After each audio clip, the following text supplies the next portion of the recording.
Watching this rider tear down the pavement, you are looking at the absolute picture of physical perfection. His name is Peter Megdal. He spends hours every week grinding through elite-level cycling regimens. And as a PhD nutrition researcher, he backs up that physical discipline with a deep professional understanding of human biology. Yet underneath that armor of muscle and endurance, his body was collapsing. Megdal received a devastating diagnosis. He had silent, severe heart disease. It is an absolute contradiction. Here is a health researcher and world record-holding athlete suffering from the exact disease his lifestyle was supposed to prevent. His case proves a hard reality. Reaching peak athletic performance does not mean your internal biology is actually functioning properly. When you build massive cardiovascular fitness, your heart becomes incredibly efficient. It gets so strong that it can literally pump right through the arterial blockages that would normally trigger warning signs, like chest pain. That creates a dangerous blind spot. We are conditioned to judge our vitality by superficial metrics, how we look in the mirror or the number we see on the bathroom scale. We look at the average inactive couch potato, compare them to our own lean physique, and assume we are completely safe from chronic illness. Relying on your reflection to measure your health leaves the actual engine of your body totally unchecked and highly vulnerable. To figure out what went wrong inside his own chest, Megdal bypassed the popular diet books and went straight to academic, peer-reviewed cardiology literature. He found a massive disconnect. Industry-funded nutrition studies and conflicting media headlines generate so much noise that the actual science of heart disease gets buried.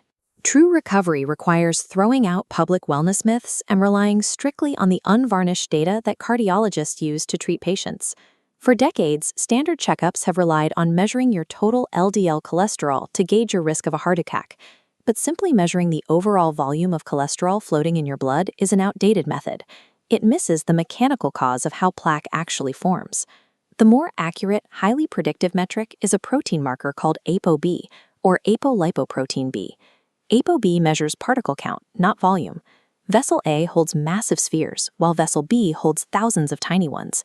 The total volume is identical, but those tiny ApoB particles slip right into your blood vessel lining, getting stuck, causing swelling, and narrowing the passage. The sheer traffic jam of these tiny particles constantly colliding with your artery walls is what drives the disease, regardless of your total cholesterol volume.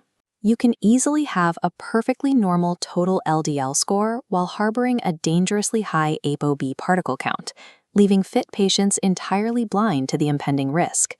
Here is a biological paradox. Humans are designed to produce cholesterol. Your individual cells manufacture exactly what they need to survive. So if your cells are already making their own supply, why does your bloodstream end up overloaded with excess cholesterol? The answer lies in an underlying systemic breakdown known as insulin resistance. The quality of modern, highly processed food triggers a state of hidden systemic inflammation in the body. Over time, this constant inflammation causes your cells to stop responding to their own insulin.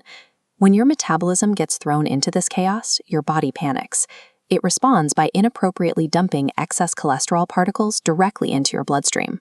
Heart disease is a metabolic fire ignited by food quality, a systemic failure that we often oversimplify as a mere plumbing problem. Finding out you have severe silent blockages feels like a permanent death sentence, but this is a highly reversible condition. Academic cardiology shows that applying specific, calculated shifts to your diet, paired with targeted exercise protocols, can actively halt the progression of the disease. We also have modern pharmaceutical tools.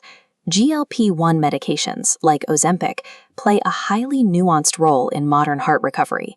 These medications provide direct cardiovascular protection and suppress inflammation long before the scale shows any weight loss. When you remove the inflammatory triggers and give your body the correct, evidence-based internal tools, it can actively dismantle the very disease it spent years building. Biology gives us the mechanics, but recovery ultimately comes down to your personal mindset and your sense of agency. It means refusing to accept generic health advice. It means sitting down with your clinician and demanding highly specific, data-driven tests, like an ApoB panel, to see what is actually happening inside your veins. Gym memberships and balanced diets are great tools, But relentless curiosity and a willingness to critically examine the data are the true requirements for lifelong vitality.